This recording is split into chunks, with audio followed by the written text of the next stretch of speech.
दोस्तों, मैं अनिल आप सभी को कक्षा 6 से भूगोल का एक अध्याय 5 पृथ्वी के प्रमुख परिमंडल से प्रश्न कराऊंगा।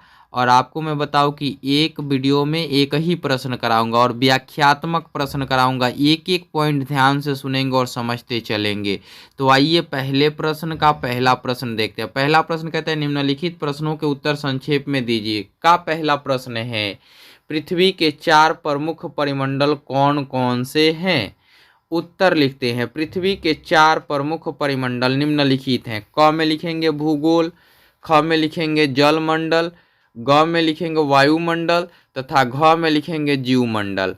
अब हम इसके क को समझते हैं। भूमंडल क्या है?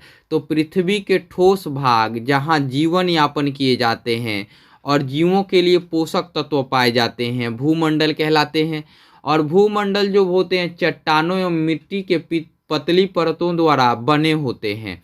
अब जलमंडल है। जलमंडल क्या है? तो पृथ्वी का वह क्षेत्र जहाँ जल पाया जाता है। तो पृथ्वी के कुल 71% भाग पे जल पाया जाता है और उसमें भी 97.5% महासागर के जल है और 2.5% ही पीने के योग्य जल है। तो इस प्रकार से जलमंडल क्या है? पृथ्वी का वह हिस्सा जिसमें नदियाँ, महासागर, झीलें, हिम नदियाँ, भूमिगत जल और वायुमंडल की जलवाष्प सभी सम्मिलित होते हैं, वो जलमंडल के भाग हैं। अब वायुमंडल क्या है?